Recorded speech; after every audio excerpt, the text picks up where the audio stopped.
Então, Romanos 14 vai ser o texto base para a nossa conversa.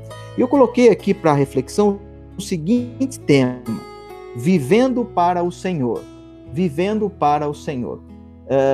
E Romanos, né, sobretudo ali após o capítulo 12, a carta de Romanos é uma carta onde o autor ele se referenda, né, ele coloca ali à disposição da igreja e orienta a igreja como ela tem que ser, uma igreja que estava aberta aos gentios, aos não-judeus, uma igreja com uma mensagem universal, uma mensagem abrangente, e dizendo, né, do que é, assim, talvez o tema principal da carta, a justificação pela fé. A fé em Cristo Jesus é a esperança para todos nós. Dentro desse contexto, do capítulo 12 em diante, o autor fala de uma mudança de pensamento. E a minha proposta de conversa nessa noite é para nós pensarmos, vivendo para o Senhor, uma nova forma de pensar e de viver. Esse viver para Cristo é uma reinvenção da nossa mente, é uma nova maneira de pensar.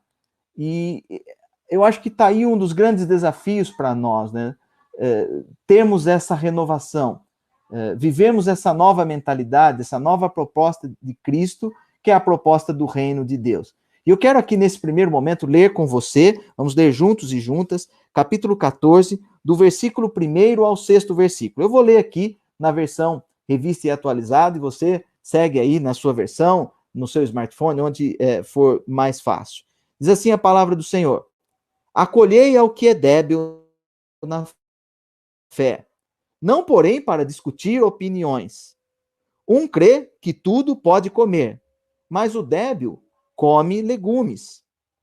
Quem come, não despreze o que não come. E o que não come, não julga o que come, porque Deus o acolheu.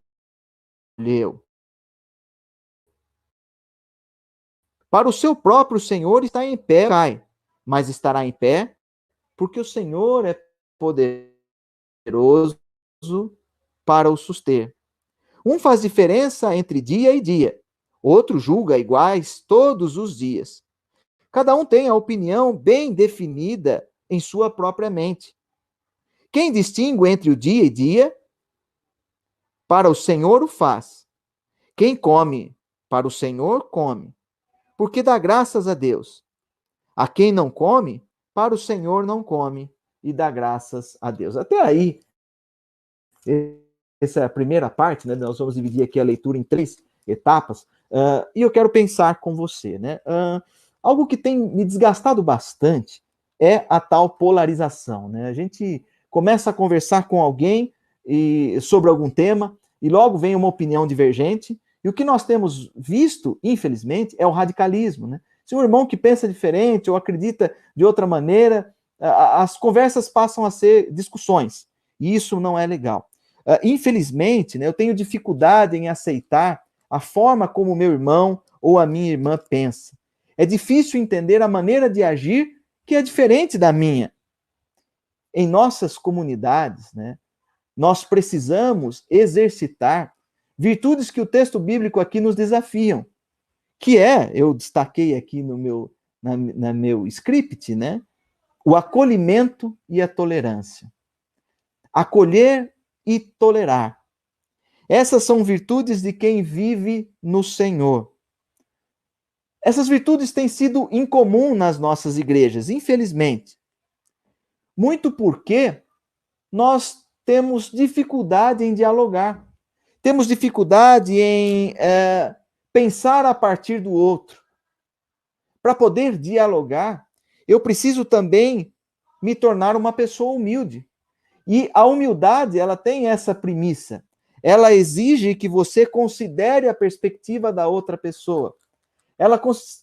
Ela exige de nós considerar o que o outro pensa. E, infelizmente, nos nossos dias, isso não tem sido valorizado, né? Entender ou pensar a partir do outro. Também para dialogar e evitar aí as divisões nas nossas comunidades, e esse viver no Senhor exige isso da gente, né? A tolerância e também o acolhimento, ele nasce do diálogo. O diálogo vem da humildade em compreender o que a outra pessoa quer me dizer ou tentar pensar a partir dela. Também exige da minha parte a gentileza, ser gentil. Parece que nós estamos falando com os pequeninos, né? Mas eu tenho aqui uma teoria que as crianças, elas estão resolvendo os conflitos delas melhores do que nós, né? Nós temos complicado as coisas. E a gentileza é essencial para os nossos diálogos, sobretudo para nós, né, que vivemos e professamos a fé no Senhor Jesus Cristo. Ter gentileza nas nossas conversas é também tratarmos as pessoas com delicadeza e empatia. Empatia é esse exercício também de me colocar no lugar do outro, querer o bem da outra pessoa. Para dialogar, eu tenho que propor o bem. E geralmente no diálogo o que nós queremos é o bem comum. E aqui o autor da carta está falando das questões, né, do acolhimento, quando tem pessoas que têm restrições dietéticas, né, uns comem legumes, apenas legumes, outros comem outras coisas. E ele fala, olha, leve em consideração o seu irmão.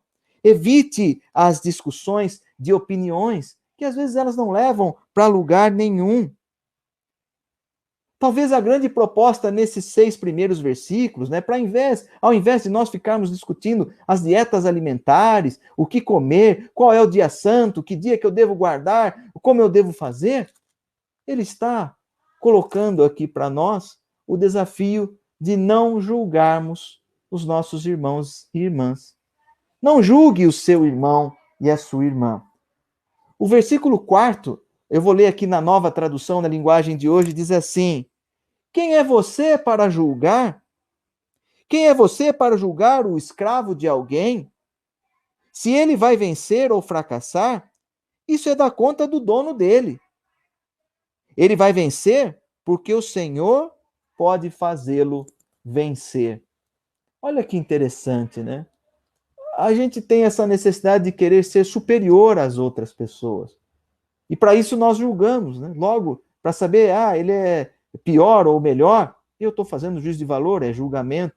E quando eu faço isso, automaticamente eu também me coloco acima de. E aí tem um problema muito sério. Porque se Deus habita também no meu irmão, na minha irmã, ele pode fazer grandes coisas. E talvez esse irmão e essa irmã tenham sido palavra de Deus na sua vida e você tem negligenciado. E aí, então, o nosso viver em Cristo passa a ser totalmente desvirtuado, né? Nós vivemos por nós mesmos. E aí também o grande dilema, né? Viver para o Senhor. Porque o versículo 8 diz para nós, né? Quer, pois, vivamos ou morramos, somos do Senhor, né? Tanto a vida como a morte. O Senhor é Deus de vivos e de mortos. E Deus aqui nos desafia, né, a entender esse contexto que nós estamos enfrentando, né? Talvez o medo tenha pairado nas nossas comunidades por conta da Covid e tantas outras enfermidades. E pensar no viver para Cristo e morrer também com Cristo é também uma mensagem de esperança para esses dias tão difíceis que nós vivemos. Eu quero agora continuar lendo o capítulo, nós vamos ler a carta aos Romanos, capítulo 14, do versículo 7 ao 12, diz assim: porque nenhum de nós vive para si mesmo, nem morre para si mesmo, porque se vivemos, para o Senhor vivemos. Se morremos, para o Senhor morremos. Quer, pois, vivamos ou morramos, somos do Senhor. Foi precisamente para esse fim que Cristo morreu e ressurgiu, para ser Senhor tanto de mortos como de vivos. Tu, porém, que julgas teu irmão, por que julgas teu irmão? E tu, por que desprezas o teu? Pois todos compareceremos perante ao tribunal de Deus, como está escrito: por minha vida, diz o Senhor, diante de mim se dobrará todo o joelho e toda a língua dará louvores a Deus. Assim, pois, cada um de nós dará conta de si mesmo a Deus. Até aí, por enquanto. O autor bíblico aqui está insistindo conosco, né, dizendo, não viva uma vida em si mesmo. Não viva uma vida fechada, uma vida egoísta, mas viva para o Senhor. Viva para Deus. E eu queria aqui te fazer uma pergunta. O que seria qual é o que envolve esse viver para si? O que tem por trás dessa pergunta? Como é essa vida egoísta? Eu coloquei aqui na minha reflexão que é uma vida ligada àqueles prazeres transitórios, né, ao que nós conhecemos hoje como hedonismo, o prazer a qualquer custo. Essa vida ela é marcada por falta de sentimento ou falta de sentido, falta de propósito. É uma vida egoísta, é uma vida vazia, é uma vida depressiva. Quem vive para si mesmo e apenas para si, geralmente é uma pessoa infeliz. E a proposta aqui que eu extraí do texto e que a gente colocou até como tema da nossa conversa é viver para Deus. E quem vive para Deus, ele não despreza a si mesmo, né? Engana quem pensa isso. Então eu vou viver para Deus e esquecer aquilo que eu tenho no meu coração, os meus desejos e minhas vontades. Não. Você deve considerar. Até porque a sua relação com o próximo e com a criação só ocorre a partir desse amor que nós temos para com Deus e para conosco mesmo. Eu preciso me amar, eu preciso cuidar de mim mesmo para então entender as pessoas que se aproximam e também entender a criação. Quando falamos de amar as demais coisas ou amar o próximo, a próxima, é também amar os animaizinhos, a natureza, tudo isso envolve. É relacionar-se bem com Deus, conosco mesmo e com o ambiente, os demais seres, a criação em geral. Pense comigo aqui, né? As pessoas que vivem para Deus, elas estão sempre prontas para acolher e tolerar os seus irmãos e irmãs, sem fazer julgamentos. A palavra de Deus aqui para nós, no versículo 12, diz assim: assim, cada um de nós dará contas de si mesmo para Deus. Olha aí o desafio, né? O cuidar de si, ele deve também existir para que você cuide do próximo. As bênçãos que Deus te dá e te deu é para que você abençoe as demais pessoas. Essa é a proposta. E todos nós, né, todos nós daremos conta das nossas vidas ante ao nosso Deus, que é o único juiz. E me cansa essa questão de nós insistirmos em querer julgar os irmãos e as irmãs. Eu fico bastante frustrado quando isso acontece comigo, quando por vezes eu me pego julgando pessoas, né, querendo traçar, me antecipar à ação de Deus. Deus é o Senhor de vivos e de mortos. O texto aqui foi dizendo para nós, Cristo morreu por esse irmão que você, por vezes, não tem cuidado da vida dele, não tem acolhido, não tem tolerado.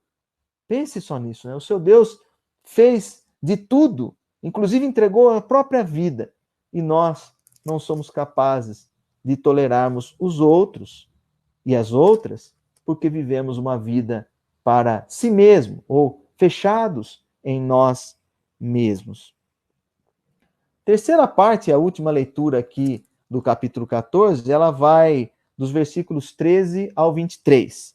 Diz assim, eu vou ler também com você, porque a palavra fala conosco já desde a leitura, né? Não nos julguemos mais uns aos outros, pelo contrário, tomai o propósito de não pôr de tropeço, escândalo ao vosso irmão. Eu sei e estou persuadido no Senhor Jesus de que nenhuma coisa é de si mesmo impura, salvo para aquele que assim a considera. Para esse é impura. Se por causa da comida o teu irmão se entristece, já não anda segundo o amor fraternal. Por causa da tua comida, não faças perecer aquele a favor de quem Cristo morreu. Não seja, pois, vituperado o vosso bem, porque o reino de Deus não é comida e nem bebida, mas justiça, paz e alegria no Espírito Santo. Aquele que desse modo serve a Cristo é agradável a Deus e provado pelos homens. Assim, pois, seguimos as coisas da paz e também as da edificação de uns para com os outros. Não destruas a obra de Deus por causa da comida. Todas as coisas, na verdade, são limpas, mas mal é para o homem o comer com escândalo. É bom não comer carne, nem beber vinho, nem fazer qualquer outra coisa com que teu irmão venha a tropeçar ou se ofender ou se enfraquecer. A fé que tens, tem-na para ti mesmo perante Deus. Bem-aventurado é aquele que não se condena naquilo que aprova, mas aquele que tem dúvidas é condenado se comer, porque o que faz não provém de fé, e tudo que não provém de fé é pecado. Olha que interessante, né? Se essa igreja universal, aberta, né, ela precisa ter esse cuidado de não escandalizar. Se o comer tem feito o seu irmão ou a sua irmã escandalizar-se, é hora de você repensar a sua conduta, meu irmão e minha irmã. Repensar a forma como você tem caminhado e tem administrado as questões, não só na sua comunidade de fé, mas também no seu dia a dia, com as pessoas com quem você se relaciona, tua esposa, tua família, os teus amigos, os teus vizinhos, tudo isso é importante você repensar. Será que as tuas atitudes não têm feito as pessoas escandalizar-se contigo, né? Quantas discussões existem em nosso meio? Temas que, se nós pensarmos bem, eles não vão levar-nos a lugar nenhum. Quanto ego nas nossas comunidades. Certamente, essa falta de compreensão do que realmente é importante no reino de Deus tem atrapalhado a missão do Senhor. Os nossos espaços, e quando eu falo espaços aqui, muitas vezes os templos, né, as comunidades nossas, as sedes das nossas igrejas, tornaram-se problemas, porque a gente é tão apegado naquele espaço, né, discutimos tanto como deve ser aquilo organizado, que nós esquecemos de cuidar das pessoas. Também, nas nossas certezas, nós paramos, né? Ah, é assim que é certo, acabou, e quem pensar diferente eu não aceito. Essas nossas atitudes têm atrapalhado a expansão do reino de Deus. Essas certezas nos impedem de nós abraçarmos os nossos queridos e as nossas queridas, sobretudo aqueles que estão sofrendo. E aqui a nossa reflexão termina de uma maneira, assim, num ponto alto do texto, que eu acho, assim, extremamente interessante. Porque o reino de Deus, a partir do versículo 17, é muito claro, ele é um reino de justiça, de paz e de alegria. Eu queria refletir, né? Esse viver para Deus, ou viver em Cristo, viver para Deus e com Deus, é viver para o reino dele. E o reino de Deus, ele tem essa característica, ele é justiça. É vivermos para a justiça e vivermos em justiça. Vivermos a justiça de Deus e propagarmos essa justiça. Nas nossas atitudes, favorecermos a justiça.